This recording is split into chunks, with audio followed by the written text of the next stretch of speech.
Hey guys, it's Becky. I am back with another process video. Today I am going to be using Vicki Boutin's collection, All the Good Things for my layout. As you can see right here over to the left, I did have those watercolors pulled out. I am going to use them here in a little bit. But first I'm going to go ahead and trim up my white cardstock. I'm going to use this as my background. And I'm also going to trim up a few of the papers from this collection to use. Alright, so I am going to go ahead and start building my background and my little photo laying area. Right here I'm going to use this little red piece. I'm going to end up cutting that in a banner here in a little while. I'm going to cut this one down a little shorter just so it didn't hang out quite as far. I wanted to have a little bit of border around the photo, maybe 1/2 inch, but it was way too big, so I went ahead and trimmed it down. I'm going to stick this blue one back behind there as well. So this is a photo of my nephew James and my great niece Ariel, his daughter. And this was, let me see, yes, I dated it, February 10th. It was before I had had that surgery, and he was trying to cheer me up. And he had messengered me this photo of him with Ariel. He has this long beard, and he had taken his beard and braided it. He's like, "What do you think of my braid, Aunt Becky?" It just made me laugh. It was funny. He's like, I thought that might cheer you up, and it did. All right, so here's where I'm going to go ahead and start doing the mixed media. I am going to use the red, this really pretty vibrant blue right here, and also kind of a tealy minty green, which also I really love. Now, when this dries, pretty much all that red, I am going to cover it up. I did not like the way it looked at all because the red in the pattern paper is more of a orangey red, right? And this red on this paper was more of a true red. And so it did not look good. I am going to put some more splatters down. A lot of those splatters do still end up showing, but not too much. You know, it happens sometimes when you go and try and do mixed media. Sometimes you just have to cover it up because it does not go well. And that's what happened to me in this instance. I'm going to go ahead and commit to putting my photo here. See, I did leave that little bit of a space up at the top. I am going to trim the sides down again because, like I said, I wanted about 1/2 inch on each side. Here's where I'm going to go ahead and cut that red strip into a banner. I'm a little bit off screen doing that right now. It's not quite long enough, so I am going to end up cutting that banner in half just to make it 2 separate pieces so I can spread it out. The blue is going to go back behind there. Now in this Vicki Boutin collection, in her ephemera pack, I believe it is, there's all these circles, and I found this journaling spot right here, which is a circle. I am going to use that spot to do my journaling, but all these circles got me thinking that maybe I wanted to have a little bit more, a few more circles. Right here I'm just looking through some frames. I did tinker around with that, but I did not want to put the square frames on with my round journaling spot. I totally already had decided I was going to use it because it has the red, the green, and the blue in it, which are a lot of the colors that I used, right?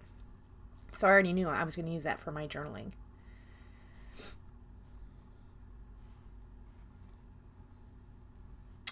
So right here, I am thinking about pulling in a little bit more green, some of the lighter mint. I do try it out and I do not like it. It's gonna go away. So I'm gonna go back to working with those circles. I'm gonna kind of put a couple of them around the page. Now, I think there are only like maybe 3 or 4 of them in the pack. You can see those 2 outline ones right there. There might have been more than 3 or 4. I don't know. I do use that circle one that has a heart in it that says love. And the outline piece that's up there near love, I do use that, I believe. Here's where I'm trying to decide where I'm going to actually lay this down. You can see that red eye. I don't like it at all. I am going to cut another piece of paper and kind of lay it over that red spot. You saw there where I was like, well, maybe I can change my journaling spot. I didn't end up changing my journaling spot, but I will cover it up with some circles. Here's where I was like, okay, well, I'm just going to go ahead and go with the whole circle theme. So I pulled out a couple of papers and used some circle dies to cut some circles. Some of them are just kind of outlines, and some of them are actual circles, you know, filled in circles. I am going to use a circle down here at the bottom kind of to cover up that red, and also a piece of pattern paper like I had said before. That tag that I pulled out, I do end up keeping that down there as well. It's covered up quite a bit, so you can't really see it much, and you aren't going to believe this, guys, but in the end, I did not put any twine through it. It's just a naked tag sitting there. Here I'm going to go ahead and commit to the placement of this, I think. Here's where I decide that banner's too short. I am going to cut that here in just a minute. Because see, if I leave it like this, and I put my journaling spot over it, it's going to cover up basically almost the whole thing, right? So I have to cut it down and kind of pull it apart a little bit, just so I can have some of the banner sticking out over on the left-hand side and also on the right-hand side, like so. I also pulled it down a little bit. Did you see that? Before I had it up way closer to the bottom of that photo, but I went ahead and pulled it down to where there's maybe a little more than half an inch sticking out on the underside of that photo, kind of mimicking the top with those dots on it. Here's where I'm going to go put that tag now.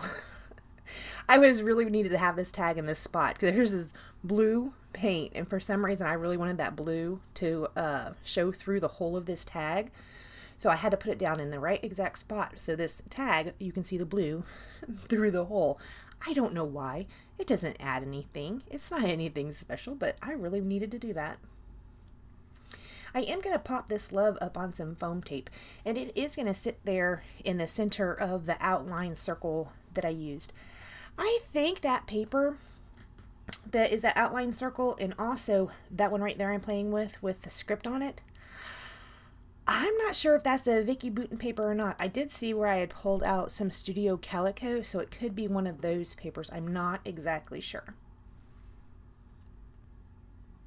So when I'm doing this voiceover, it is still March. Actually, it's the very last day of March. It's March 31st. This video is not going to go up till April 21st, FYI. Happy birthday, David. That's my brother, and his birthday is April 21st. Anyways, I've been looking at a lot of the 100-day project things and people's ideas and stuff, and I'm just curious to know if any of you guys are doing that 100 days, and if so, what you're doing for the 100 days.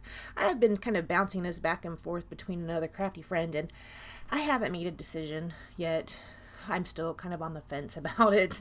So just going back and forth because I don't know. I know I have a trip coming up the end of April, and whatever I decide to do has to be something I can do mobilely, right? So we'll see. We'll see how that goes.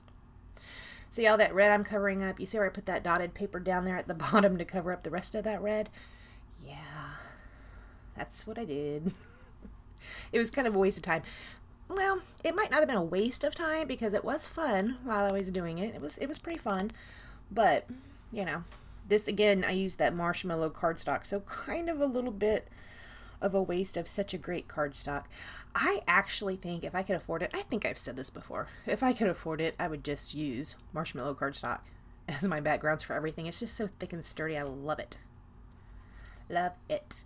Here's where I went ahead and popped that circle with the heart on it up on some foam tape, and I'm going to stick this black outline one over to the left hand side of that banner. Here I'm going to stick this one right here, and that's going to cover up a little bit more of the mess I made when I was doing the watercolor paints. I really like those Karitake paints. They are so vibrant, right? They just have such great color. And you know, like if you run your finger across the page with them on there, you can feel them popped up kind of a little bit. It's really cool. I do like those. This one right here, I'm also popping that up on some foam tape. And that banner, man, it was giving me a hard time. It did not want to lay down on that circle. That circle is, it's embossed. Apparently I had a piece of black paper that already had some little Swiss dot embossing on it, and I used that for that black circle, and I also used it for that black outline over there on the left. Now these are the thickers I got with the Vicki Boutin collection, and I also used some LA Studio, those little small alphas in black, all caps, and my title is Boys Can Have Braids Too. because he has a braid.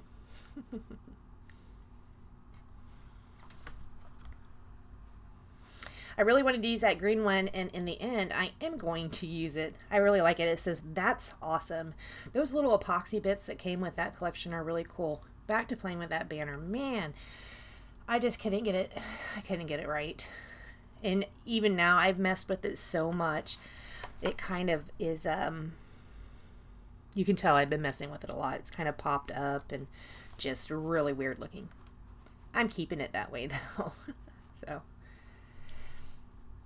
All right, I'm going to commit to this other circle. That's the other one that had the embossing on it, and then also my title. Now you can see where I laid the title down. So now I have that spot I need to deal with on the left-hand side of the 2. Here's a sticker, and it says, "But first, let me take a selfie." Yeah, I am going to use it, but I am not going to use it right there. Now that spot I was talking about to the left of the 2, I am going to fill that up with a little mint butterfly, and I'm also going to put one right down there. This one I use is blue. That one, actually, it looks like they both came off of a piece of patterned paper. There's a butterfly one, and I just fussy cut out a few. I am using a red one as well up there on that tag. Here I'm using those little Tim Holtz tiny tile stickers. I can't remember what they're called. Let me tell you. Label letters. Okay. It's from Tim Holtz Ideology, and I spelled out James on one side and Ariel on the other side. I just added a little more glue to the back of the sticker because I had put it down and pulled it up and put it down and pulled it up. I'm pulling that awesome off again. I'm going to shop it around the page. I'm also looking at some of those little enamel dots. I don't end up putting any of those down. Oh, yes, I do. I put one down right there by that red butterfly. It ends up being a green one. That black one I'm going to take off. And that green that says, "That's awesome," it's going to move over to the right-hand side. As you can see, I already did my journaling on that tag. I also stamped it with the date. Up there at the top, I'm going to put a sticker, which I did. It says "Today" on it. Right there is where that green one goes. I don't know, that might look a little funny there with that other green enamel dot. I probably should take that little green enamel dot off. Probably I won't. Probably I will leave it there because it's done, right? Alright guys, I am going to pull out the Heidi Swapp Color Shine in Gold and give that a splatter around the page. I was a little disappointed that I didn't get to show a lot of the watercolors, and that's just because my own preference, right? I thought it was a good idea because when I had picked out the journaling spot, being that round circle in the side with the colors on it, looks very watercolory, right? So I was trying to kind of go for something that would tie that in. Same with the top of that tag. It has that same watercolory effect. It just didn't work. So this is what we end up having. All right, guys, I want to thank you so much for joining me. Please like, comment, and subscribe, and I will see you next time. Bye, guys.